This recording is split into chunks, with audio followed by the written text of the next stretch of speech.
The neighborhood BBQ was going great until Deborah Nyx showed up and everyone went silent. Someone dropped a hot dog. A child screamed. Deborah, in her signature sun hat and orthopedic sandals, asked why no one had responded to her pool safety PSA email. No one answered because they'd all seen the footage. Her footage. Of my 14-year-old daughter. Let me back up and explain how we got here. My name's Royce McCallan, and I moved to Birch Hollow for the peace, the proximity to good schools, and the community pool where my daughter Samantha could swim after school. As a quiet, widowed architect, I mostly kept to myself. Unfortunately for me, the HOA didn't believe in quiet. Especially not Deborah Nyx, self-appointed pool monitor, HOA secretary, and woman who once called 911 because someone grilled with what she called the wrong type of charcoal. At first, I thought Deborah was just one of those overly enthusiastic neighbors you tolerate with polite nods and brief conversations. She'd been living in Birch Hollow for 15 years and treated the neighborhood like her personal kingdom. Every morning at 7 a.m. sharp, she'd patrol the streets with a clipboard, documenting lawn heights and checking if trash cans were properly aligned. Most of us learned to work around her quirks. That was our first mistake. It began with passive-aggressive emails. Deborah was concerned that Samantha was using the pool unsupervised, even though I had signed all the necessary waivers and she was 14, perfectly capable of swimming on her own. The emails came daily, always sent at exactly 8 p.m. with subject lines like Pool Safety Reminder Number 47 and Proper Pool Protocol Update. I'd delete them without reading, which apparently was strike one in Deborah's book. Then came the incident with the lemonade. My daughter had brought a small cooler with some Capri Suns to share with her friends after swim practice. Deborah accused Samantha of unauthorized refreshment distribution because she gave one to a younger kid who'd forgotten his water bottle. She actually wrote up an incident report and submitted it to the HOA board, complete with a diagram showing the illegal beverage exchange location. The board dismissed it, but Deborah wasn't deterred. 2 weeks later, things took a darker turn. Deborah installed her own safety camera, a motion-triggered webcam facing directly at the deep end where Samantha and her friends usually swam. She didn't tell anyone about it at first. The camera was small, tucked behind a fake plant near the pool house. For 3 weeks, she recorded everything. Every afternoon swim session, every weekend pool party, every moment these kids thought they were just being teenagers enjoying summer. I found out when my neighbor Jim forwarded me one of Deborah's emails with a message that said you need to see this immediately. It was a safety compilation that included time-stamped video clips of teenage girls in swimsuits. The email was sent to the entire HOA mailing list, all 237 homeowners, with detailed commentary about proper diving form and pool etiquette violations. My daughter appeared in 12 of the 20 clips. My hands shook as I watched the footage. There was Samantha, doing nothing more than swimming laps and laughing with her friends, but filmed from angles that made my skin crawl. Deborah had zoomed in on specific moments, freeze-framed certain positions, and added annotations about bathing suit appropriateness. One clip showed my daughter adjusting her swim cap, and Deborah had marked it as exhibiting concerning behavior near pool equipment. I immediately called Jim back, and he told me his phone had been ringing non-stop. Every parent in the neighborhood was furious. Turns out, Deborah had been categorizing these videos for weeks, creating files with names like Tuesday afternoon compliance issues and weekend swimming form analysis. She'd even created a spreadsheet ranking the girls by what she called aquatic discipline scores. I was livid. That evening, I marched over to Deborah's house and demanded the footage be deleted immediately. She answered the door wearing her HOA secretary badge like it was a sheriff's star. With a condescending smile, she insisted she had the right to document for safety and behavioral training purposes. She actually used those words, behavioral training, like our daughters were dogs that needed to be taught tricks. When I told her she had no right to film minors without consent, she laughed and said the pool was a public space and she was protecting the community. I reminded her it was a private community pool, accessible only to residents, and she had no authority to install surveillance equipment. She responded by threatening to fine me for aggressive tone violations, which apparently was a rule she'd just made up on the spot.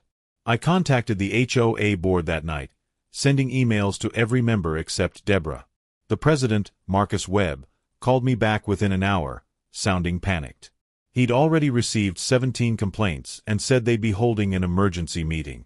But when I asked him to demand Deborah delete the footage immediately, he hemmed and hawed about proper procedures and following bylaws. That's when I knew I needed to take more serious action. Deborah must have sensed the tide turning because she went on the offensive.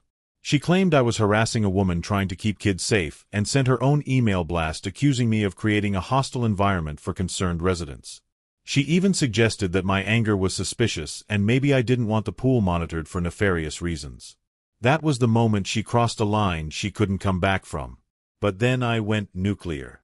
After consulting with a lawyer friend, I filed a formal complaint with the State Attorney General under child privacy laws and exploitation statutes. I also contacted the local police department and reported the unauthorized recording of minors. My lawyer friend had done some research and informed me that filming minors without parental consent in a private community setting was not just creepy, it potentially violated multiple state and federal laws. The complaint detailed everything, from the secret installation of the camera to the distribution of footage to hundreds of adults without consent. I included screenshots of Deborah's emails, highlighting where she'd commented on the girls' bodies under the guise of safety concerns. Other parents joined my complaint, and within 48 hours, we had 23 families listed as complainants. Turns out, filming minors without parental consent in a private community setting is really bad. Like, potentially criminal charges bad. The state attorney's office didn't just acknowledge our complaint. They fast-tracked it and immediately contacted local law enforcement. Within 3 days of filing, 2 detectives showed up at Deborah's door with a warrant for her electronic devices. Law enforcement showed up on a Thursday morning while Deborah was conducting one of her property inspections. The whole neighborhood watched as she was escorted back to her house, still clutching her clipboard and violation notices. The HOA president Marcus Webb, previously spineless, suddenly found his vertebrae and called an emergency board meeting for that evening. By unanimous vote excluding Deborah, who wasn't allowed to participate, she was suspended from all board activities pending investigation. The police seized her hard drive, her laptop, and the camera from the pool. The detective later told me they found over 300 hours of footage dating back 2 months. Deborah had been filming every single day, sometimes manually adjusting the camera angle from her home computer to follow specific swimmers.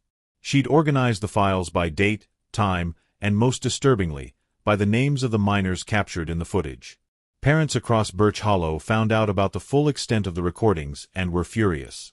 The fury reached a boiling point when one mother discovered Deborah had categorized the videos by swimming technique, but the subcategories included things like flexibility demonstration and sunscreen application moments.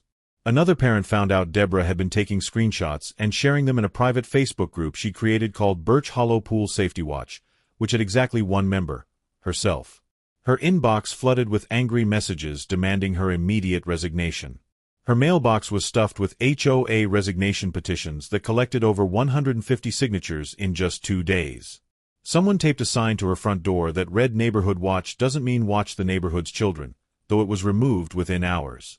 Even the local newspaper picked up the story, running it with the headline "HOA Secretary under investigation for pool surveillance scandal." The Postal Service actually had to make a special delivery because her mailbox couldn't hold all the certified letters from attorneys representing various families. Her next-door neighbors installed privacy screens facing her property, and the family across the street put up a no trespassing sign specifically mentioning her by name. The teenage lifeguard who worked weekends quit immediately, saying she felt violated knowing every shift had been recorded. At the next emergency HOA meeting, held at the clubhouse on a Tuesday evening, Deborah tried to defend herself. She showed up wearing a business suit like she was going to court, carrying a briefcase full of what she called evidence of pool safety violations.